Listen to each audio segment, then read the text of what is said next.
안녕하세요, 대학 청년부 여러분. 어떻게 한 주간 잘 지내셨나요? 우리 저번 주부터 이제 수련회가 시작을 했죠.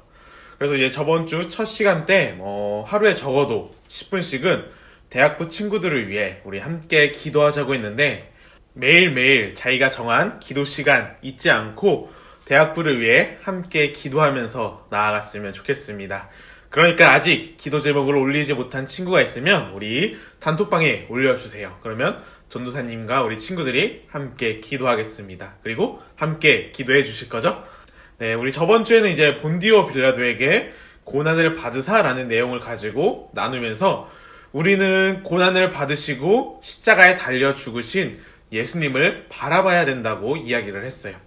오늘 이어서 이제 십자가를 지신 예수님이 누구이시며 십자가를 지심으로써 예수님께서 하신 일이 무엇인지 한번 나눠봤으면 좋겠습니다. 여기에 있어서 베드로전서 2장 22절에서 25절의 말씀을 가지고 함께 나눠보려고 하고 있습니다. 베드로전서 2장 22절에서 25절 말씀을 보면 십자가를 지신 예수님에 대해서 말해주고 있는데, 우리 길지만 함께 읽어볼까요? 네, 같이 읽겠습니다. 그는 죄를 범하지 아니하시고 그 입에 거짓도 없으시며 욕을 당하시되 맞대 욕하지 아니하시고 고난을 당하시되 위협하지 아니하시고 오직 공의로 심판하시는 이에게 부탁하시며 친히 나무에 달려 그 몸으로 우리 죄를 담당하셨으니 이는 우리로 죄에 대하여 죽고 의에 대하여 살게 하려 하심이라.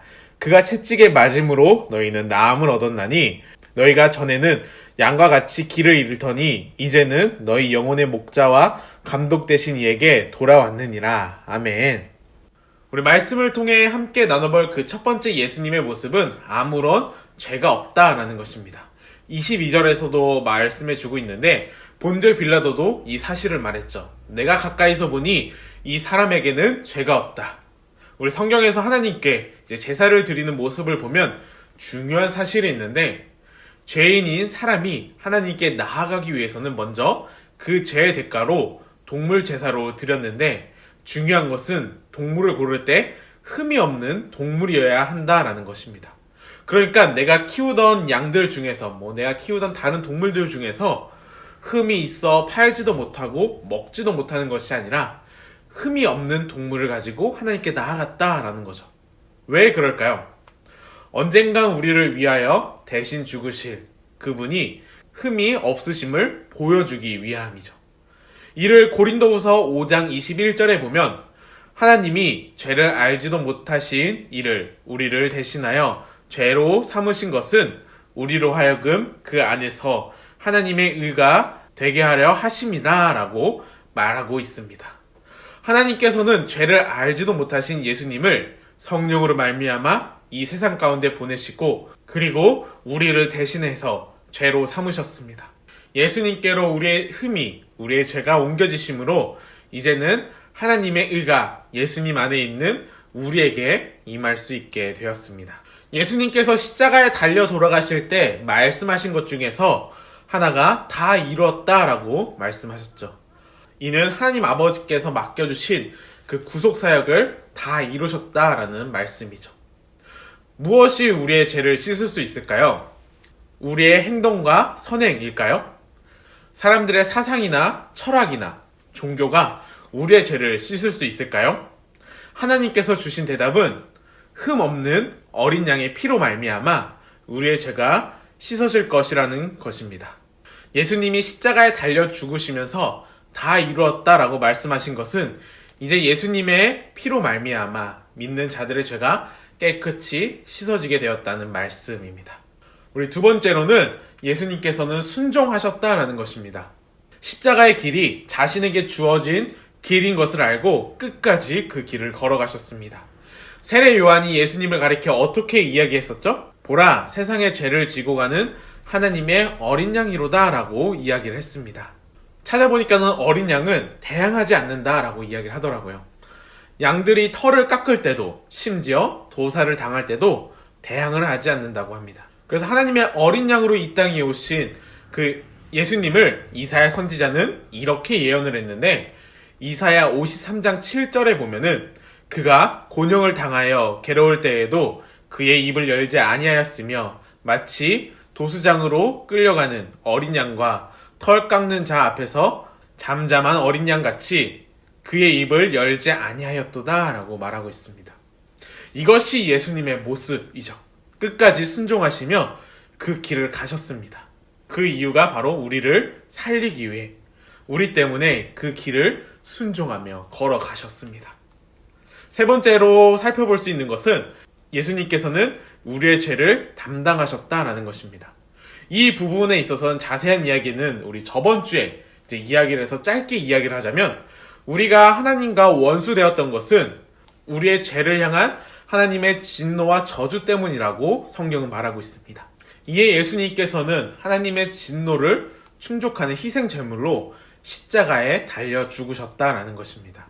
그로 인해 이제 그리스도 예수 안에 있는 자들은 하나님과 화목하게 되었죠. 네 번째, 마지막으로는 십자가를 지신 예수님은 우리의 영혼의 목자가 되어주십니다. 나무에 달려 죽으신 예수님은 죽은 자리에 남아 계시지 않았습니다. 다시 살아나셨습니다. 그리고 지금은 부활하시어 하나님 우편에 계시죠. 거기서 우리를 위해 간구하시고 중보하시며 우리를 인도하시는 목자가 되어주십니다. 우리가 십자가에 달리신 예수 그리스도, 우리를 책임지시고 우리를 위해 죽으신 예수님을 믿을 때 예수님께서는 나의 선한 목자가 되신다고 합니다. 이 땅을 돌아보면 가슴 아픈 사건과 사고, 죄로 인해 타락한 세상의 현실들을 볼 수가 있죠. 그런데 하나님께서는 이 세상을 버리시지 않습니다. 하나님께서는 세상을 사랑하사 그의 아들을 통해 이 세상의 역사 안으로 들어오셨습니다. 인간의 몸을 입고 들어오셔서 죄로 인해 빗나간 세상의 아픔과 절망과 슬픔을 친히 함께 하십니다. 그리고 십자가에 달려 죽으시죠. 하나님은 우리를 멀리서만 생각하고 사랑하신 것이 아닙니다.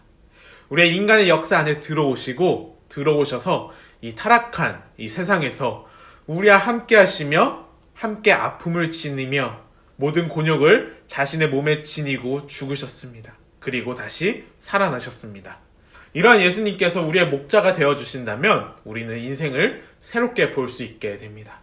인생의 슬픈 일들은 여전히 계속 일어날 것입니다. 예수님이 다시 오실 그때까지 세상의 죄로 인해 아픔들은 계속될 것입니다. 이 일에 대해 우리가 다 이해할 수도 설명할 수도 없지만 한 가지 확실한 것은 예수님께서 이 세상을 버려두지 않으시고 역사 안으로 직접 들어오셔서 우리의 아픔을 친히 지시고 그 모든 것을 이기셨다라는 것입니다. 예수님이 우리의 목자라면 정말 모든 것을 아시고 극복하신 예수님이 나의 선한 목자가 되시고 우리는 그 예수님을 따를 때 그럴 때 우리는 슬픔 중에도 희망을, 고난 중에서도 소망을 가질 수 있게 될 것입니다. 한 주간 살아갈 때에 세상에 어떠한 고통과 아픔이 찾아온다 할지라도 우리를 위해, 나를 위해 이 땅에 오시어 목숨까지 내어주신 그 사랑과 그 사랑으로 모든 것을 이기신 주님의 인도하심에 따라 그 말씀에 따라 어떠한 상황 가운데서도 주님이 주시는 평안과 소망을 가지고 한 주간 나아가는 우리가 되기를 소망합니다.